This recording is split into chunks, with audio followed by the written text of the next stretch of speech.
तो जैसा कि दोस्तों आप देख रहे हैं, आज मैं आप लोगों के साथ वीडियो 2018 में मेरे ये एग्ज़ाम जो कि होने वाला है, मैंने इसे वीडियो 2018 में मैंने इसका एग्ज़ाम दिया था और उसमें मेरे 108 क्वेश्चंस सही हुए थे after minus marking, half minus marking मेरे 108 क्वेश्चंस सही हुए थे। तो वही मुझे आप लोगों को बताना है कि मेरे 108 क्वेश्चंस कैसे सही हुए थे, उसमें उस समय मेरी क्या स्ट्रैटेजी थी, मैंने कौन-कौन सी बुक्स पढ़ी थी और जो अब री एग्ज़ाम होने वाला है उसमें मेरी स्ट्रैटेजी क्या होगी। हाँ, 108 क्वेश्चंस बहुत का सफिशिएंट थे। गर्ल्स की इसमें कट ऑफ 99 पॉइंट समथिंग या 98 99 के बीच में थी, ऐसा कुछ था, मुझे याद नहीं आ रहा है अभी क्योंकि इतना दिन हो गया है तो भूल भी गई हूँ मैं।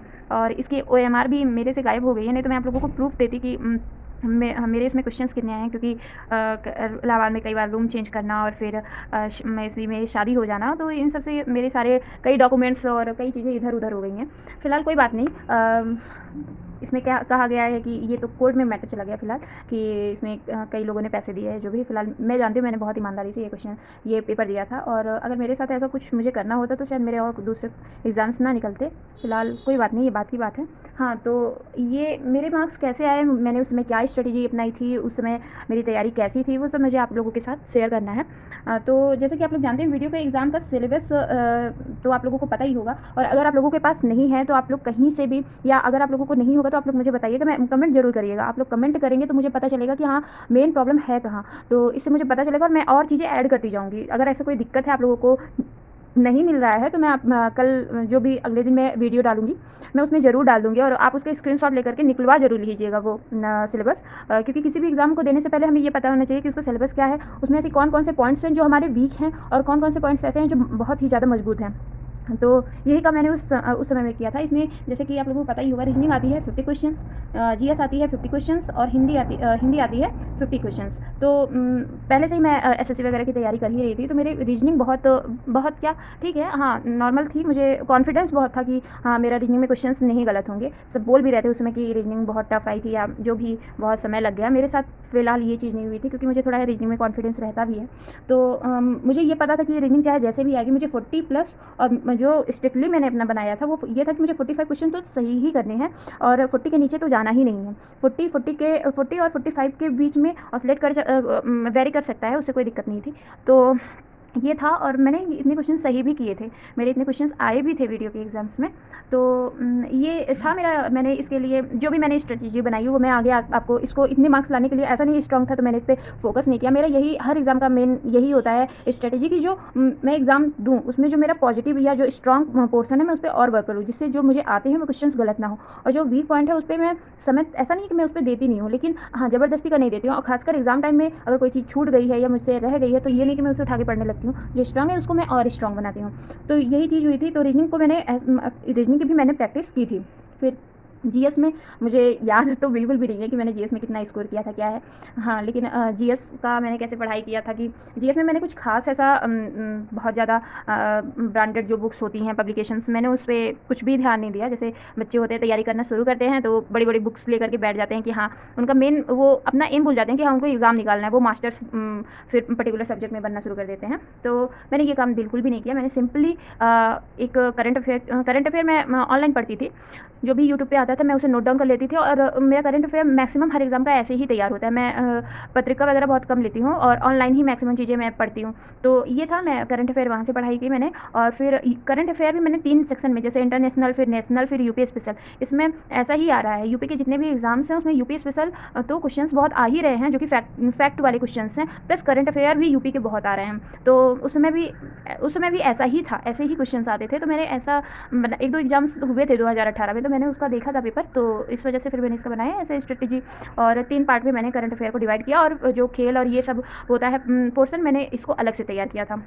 फिर जीएस में एक पार्ट मैंने जो बहुत ध्यान दिया था वो करंट अफेयर था, और दूसरा था यूपी स्पेशल, जो कि नॉर्मल फैक्ट होते हैं, जैसे कि यूपी के बारे में जो जानकारी की, कौन सी झील कहाँ है, नदियाँ, और जो भी इसका पॉलिटिकल बैकग्राउंड है यूपी का, इसका गठन वगैरह, जो भी सारी चीज़ें हैं, मैंने इसके लिए तैयारी की। वो मैं सारी बुक्स वगैरह भी आपको मैं दिखाऊंगी कि मैंने किस बुक से मैंने पढ़ाई की थी। तो ऐसे किया था। फिर मैंने हिंदी का ऐसा बहुत ज़्यादा इसका टफ सिलेबस तो है नहीं कि हाँ, इसमें मैं अपनी बात करूँ तो मुझे हिंदी में सबसे ज़्यादा प्रॉब्लम मुझे अलंकार, रस और छंद, इन सब में होती है, जो कि इसमें है नहीं। तो पत्र व्यवहार और संधि समास, वर्णमाला, पर्यायवाची, विलोम, और ये सब क्वेश्चंस आने हैं इसमें। तो ये मैंने इसके लिए लूसेंट पढ़ा था, और क्वेश्चंस बहुत सॉल्व किए थे, जो भी एग्ज़ाम्स में क्वेश्चन आए थे, जैसे यूपी के जितने भी मैक्सिमम मैं कहूँ तो दरोगा, जैसे कि एसआई में बहुत अच्छे लेवल के हिंदी के क्वेश्चंस आते हैं, तो मैं ये सब सॉल्व किया था। और यूपी ट्रिपल एससी के भी क्वेश्चंस मैंने सॉल्व किए थे हिंदी के। तो यही मेरी तैयारी थी। मैंने लुसेंट हिंदी मतलब ऐसा है कि अब उसमें पूरा एक आपका नोट्स है एक तरह से, उसमें आप एक लाइन भी ऐसा नहीं कि इग्नोर कर सकते हैं। अगर आपने उसमें एक लाइन भी अगर छोड़ी है तो फिर शायद आप एक बहुत इंपॉर्टेंट फैक्ट छोड़ देंगे। तो उसमें आपको छोटी छोटी चीज़ें भी अच्छे से पढ़नी है, क्योंकि वही मैंने तो देखा ही नहीं कि कोई ऐसे हिंदी का क्वेश्चन यूपी ट्रिपल एससी की अगर मैं बात करूँ तो लुसेंट से बाहर तो मैंने किसी भी एग्ज़ाम में नहीं देखा है, जहाँ तक मैंने एनालिसिस किया है। तो ये था। फिर चलिए फिर मैं आपको दिखाती हूँ, अपनी बुक्स दिखाती हूँ कि मैंने कौन-कौन सी बुक पढ़ा था। और हाँ, एक बात और मैं आपको बता दूँ, जीएस में इसमें साइंस का वेटेज बहुत ज़्यादा है। साइंस का वेटेज बहुत ज़्यादा है और साइंस में सबसे ज़्यादा बायोलॉजी का है। उसमें मैं उतना ज़्यादा तो नहीं पढ़ी थी बायोलॉजी, लुसेंट का नॉर्मल जो भी, लेकिन इस समय मेरे पास परीक्षावाड़ी है साइंस की, बायोलॉजी की। मैंने इससे पहले भी पढ़ी थी और अभी भी फिर से मैं इसका रिवीजन करूँगी। ये बुक बहुत अच्छी है, आप लोग एक बार पढ़िएगा ज़रूर, क्योंकि यूपी ट्रिपल एससी के जो भी एग्ज़ाम हो रहे हैं उसमें साइंस की वेटेज बहुत ज़्यादा है।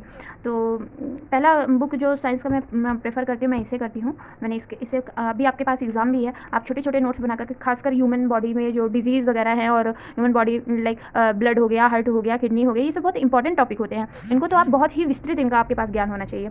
तो ये सारी चीज़ें अगर आप इस बुक से पढ़ लेते हैं तो मुझे नहीं लगता इससे बाहर कोई भी क्वेश्चन आएगा, क्योंकि मैंने 2-3 क्वेश्चन देखे जो कि लुसेंट में नहीं थे, लुसेंट में और इसमें परीक्षावाड़ी में सारे क्वेश्चन थे। तो आप लोग देखिएगा जरूर। जैसे कि मैं पेपर देख रही थी, मंडी परिषद में उसमें दिया हुआ था कि रेड ब्लड सेल्स कितने होते हैं, शायद रेड आरबीसी या डब्ल्यूबीसी के नंबर्स के बारे में पूछा था, तो वो मतलब नहीं दिया हुआ है।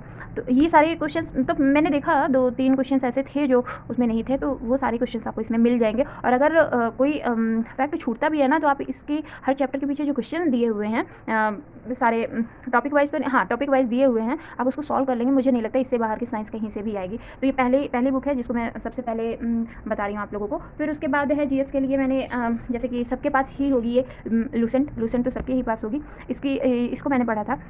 फिर लुसेंट के बाद लुसेंट से यूपी ट्रिपल एससी के मैक्सिमम क्वेश्चन आ जाते हैं, तो और वीडियो वगैरह में तो आ ही जाते हैं। तो मैंने देखा था मैं एक रैंडम व्यू तो ज़रूर ही दे करके जाती हूँ। मुझे नहीं लगता कि इससे बाहर आपको जीएस पढ़ने की किसी और बुक से ज़रूरत पड़ेगी। फिर तीसरा जो इंपॉर्टेंट हो जाता है वो है यूपी स्पेशल की एक परीक्षावाड़ी और दूसरी एग्जाम टाइम्स की ये बुक। ये 2 बुक मैं हमेशा पढ़ती हूँ, कोई भी यूपी का एग्ज़ाम होता है मैं इन दोनों को हमेशा प्रेफर करती हूँ।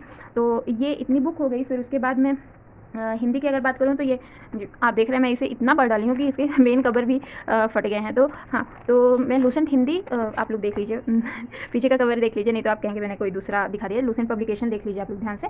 हाँ, तो फिर लुसेंट की बुक मैं प्रेफर करती हूँ हमेशा हिंदी के लिए। ठीक, हिंदी के लिए इसके एक जो भी मतलब टॉपिक वाइज मैं देख लेती हूँ और फिर उसको अच्छे से मैं रीड करती हूँ। फिर इसके बाद है हमारे ये मैं खरीदा यूथ कंपटीशन के जितने भी मतलब क्वेश्चन हैं, इसमें क्वेश्चन काफ़ी ज़्यादा दिए हुए हैं, मैं इसे सॉल्व करके जरूर जाती हूँ। तो जैसे अच्छे एग्जाम्स के क्वेश्चंस इसमें हैं, तो इससे आपके कॉन्सेप्ट एक बार होता है कि रिवाइज हो जाता है। और कोई क्वेश्चन अगर आपका आपके कहीं कोई क्वेश्चन ऐसे होता है कि कहीं भी नहीं वो हमको मिलता है, तो ये सारे आप सॉल्व करेंगे। जैसे कि इस तरह की बुक्स को सॉल्व करेंगे। आप कोई भी पब्लिकेशन के ले सकते हैं, मेरे पास यूथ पब्लिकेशन की थी, मैंने इसको सॉल्व किया था। फिर ये हिंदी और जीएस के लिए मैंने आपको बता दिया। फिर उसके बाद रीजनिंग के लिए अगर मैं बात करूँ तो रीजनिंग के लिए मैं एसएससी के क्वेश्चंस पढ़ती थी, टाइम लगा करके मैं सॉल्व करती थी। और जब मतलब बैंक के भी मैंने काफ़ी सॉल्व किए थे। और फिर मेरे पास यूपी ट्रिपल एससी के प्रीवियस ईयर के मतलब जितने भी एग्जाम हुए थे उनके पेपर्स थे मेरे पास। तो मैंने उस समय तो मैं सॉल्व करके इसका नहीं गई थी, लेकिन अभी जितने भी एग्जाम होते हैं मैं ज़रूर इसको सॉल्व करके जाती हूँ। तो ये सारी बुक्स थी जिसे मैं फिर से पढ़ूंगी, यही फिर से एग्ज़ाम में भी मैं यही पढ़ाई करूँगी, यही मेरी स्ट्रेटेजी रहेगी। आई होप आप लोगों को पसंद आया होगा कि मैंने ये सारे क्वेश्चंस कैसे 108 क्वेश्चंस कैसे सही किया था। फिर आप लोगों को कोई भी क्वेरी होगी, कोई भी दिक्कत होगी, आप लोग कमेंट बॉक्स में मुझे ज़रूर बताइएगा। ये सारे जो भी ये सारी बुक्स हैं अगर आपके पास इसमें से नहीं होंगी तो आप जाकर के मार्केट में आपको बहुत ही ईजिली मिल जाएंगे, आप ले लीजिएगा। और दूसरा ये है कि मैं आगे भी वीडियो बनाऊंगी, आप मेरे साथ तैयारी करिए। मैं हर टॉपिक का लाइक हिंदी में अगर मैं कोई पढ़ती हूँ तो मैं उसका टॉपिक बनाऊंगी। और इसमें कौन कौन से ऐसे जैसे कि आप नॉर्मली पढ़ते हैं, आपको नहीं पता होता क्वेश्चंस कहाँ से पुट हो रहे हैं आ रहे हैं, तो आप उस चीज़ को इग्नोर कर देते हैं, उस पर्टिकुलर फैक्ट को इग्नोर कर देते हैं। तो मैं आप लोगों को दिखाऊंगी, आप लोगों के साथ वो पर्टिकुलर टॉपिक, फिर मेरा रूटीन क्या है, ये सारी चीज़ें मैं आप लोगों के साथ आगे भी शेयर करूँगी। आप लोग मेरे साथ वीडियो एग्जाम की तैयारी करिए। आई होप आप लोगों को बहुत अच्छा लगा होगा। कोई भी दिक्कत हो और मेरे वीडियो में क्या आगे सुधार होनी चाहिए, क्या मुझे ऐसा करना चाहिए, आप लोग कमेंट बॉक्स में ज़रूर बताइएगा। Thank you.